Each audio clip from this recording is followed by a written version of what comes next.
What is up, guys? So the latest episode of Supergirl, which is season 4, episode 8, had what is essentially an end credit scene teasing and setting up Elseworlds. We got the revelation of which universe the 90s Flash is from. We got a Smallville tease and our first appearance of the Monitor. If you wanted to see the clip, you could just look it up on YouTube. It is there. So I will break this clip down and tell you guys what I think it means for the crossover. So without further ado, let's break it down.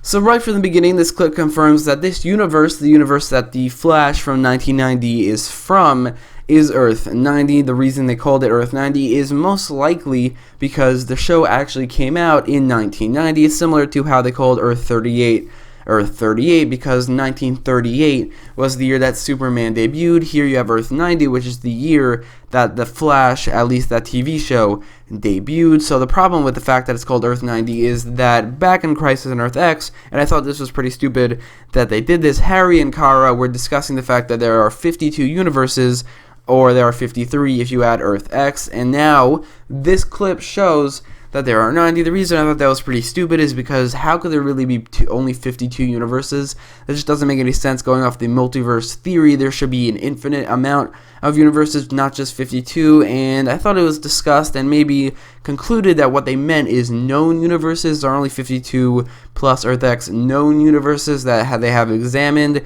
and been to and discovered, and then there are really an infinite amount of universes outside of that. It's also been said that there are thousands of universes on, I think, Freedom Fighters of the Ray, and then before that it was said there was an infinite amount of universes on The Flash, so I think there are an infinite amount of universes, but there are only 52 plus Earth X that have been discovered by whoever's on Earth 1, 2, and 3, or 38 as well, I guess, but Earth-90 is obviously exceeding that 53 limit. So, as it turns out, Earth-90 has a lot more superheroes than the TV show that was set in it suggested. Back on that show, I'm pretty sure only Barry Allen, aka The Flash, I think he was the only superhero who ever appeared. Again, I never actually watched the show. I tried to watch the first episode, couldn't get through it. It's really dated.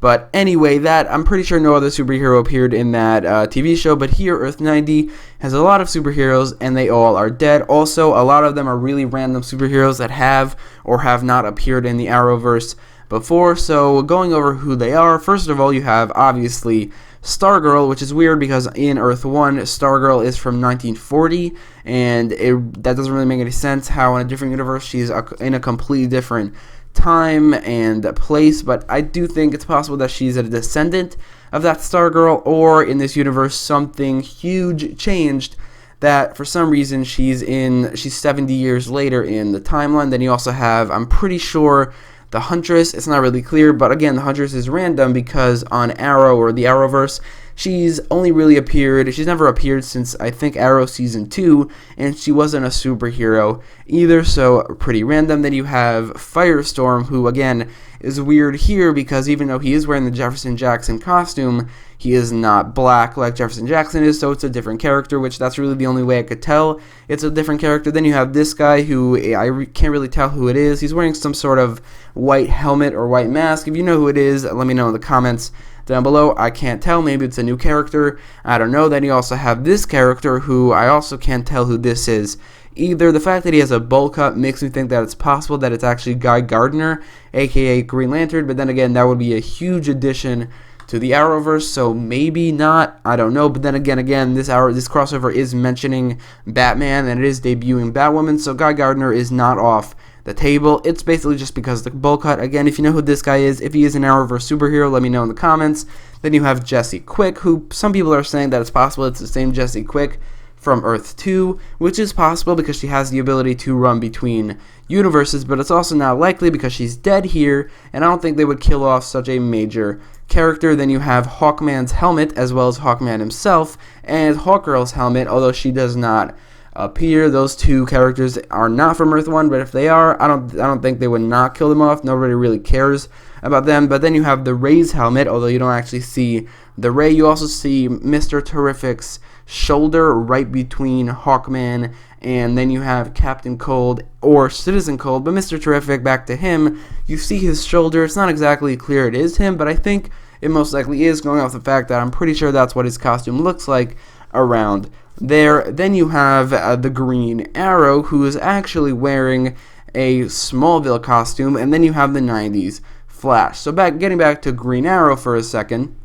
So this Green Arrow is actually wearing the same costume that the Green Arrow wore in Smallville, and on top of that, the Elseworlds crossover does actually have some hints to Smallville itself. Part 1 of the crossover will take place in the Kent farm, which is in Smallville. That's where they're going to meet Supergirl and Superman, as well as Lois Lane in Elseworlds. And on top of that, Stephen Amell did say in an interview that the crossover will have some tease to Smallville, and that's already 3 things. So I don't think he was referring to this clip, because this is from Supergirl. It's not from the crossover. So this Green Arrow, as well as the fact that part 1 is taking place at least a little bit in Smallville, and Stephen Amell said there's another Smallville tease. There's a lot of Smallville teases going around, so maybe this is hinting of building up to a Smallville crossover, which me personally, I don't see how that would work, and I don't really want it to happen. Smallville is over, and I don't think it really should cross over with the Arrowverse. There are a lot of actors who were on Smallville who are now on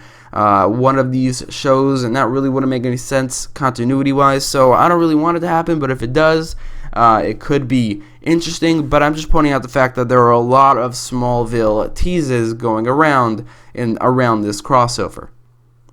So then we get our first look at the Monitor. We have obviously seen him in trailers and stuff like that, but we've never seen him in a clip, and it is pretty awesome. He is probably the person who did this to Earth-90. When I say probably, it's because on Earth-1, he is choosing this person who's doing everything for him, which is John Deegan, so it's possible on Earth-90 he did the same thing, but going off this clip, he probably didn't. But anyway, this is his first appearance, and it is pretty awesome. I'm very excited to see him in the crossover. I'm pretty confident he will go down as being the best villain in any crossover, even though he's not a villain in the comics. Also, based off this clip, he doesn't seem like he's anything like his comic book counterpart outside of the way he looks, which he definitely looks exactly like he looks in the comics, outside of his skin color, but that doesn't really matter in this regard, in this exact situation. But anyway, he doesn't really seem like he's acting like his comic book counterpart, because in the comics, like I said before, he's not a villain. While here, even though I expected his thing to be like everything he's doing is for a good purpose, here it just seems like he wants to kill everybody. Hopefully that will be explained, and hopefully he did this because there's some imbalance in the multiverse or something, which is similar to Thanos, which a lot of people have been drawing comparisons between this guy and Thanos. He's an all-powerful being who uses an object. Here he has a book. Thanos has the Infinity Gauntlet to rewrite reality in case, and also bring balance to something. If he is trying to bring balance to the multiverse, it could be very similar, and I mean, Thanos was a great villain, so maybe he could be great as well. And as for this end credit scene, it was honestly a pretty genius thing to do.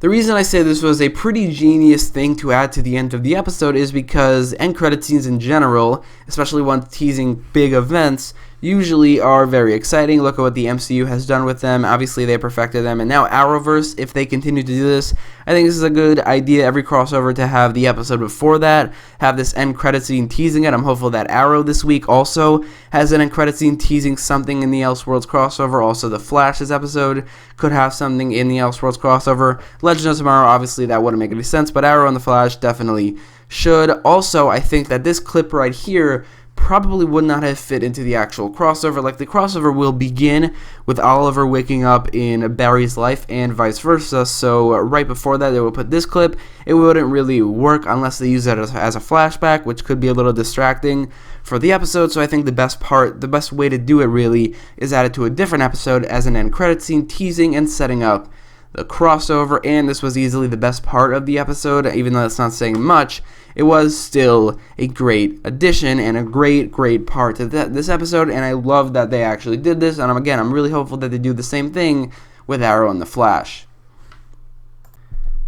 But anyway, let me know all your thoughts in the comments down below, and if you want to see more Elseworlds videos, there will be a link in the top right corner of the video to a playlist to all my Elseworlds videos so far. And if you like this video, don't forget to leave a like, share, and subscribe, and thanks for watching.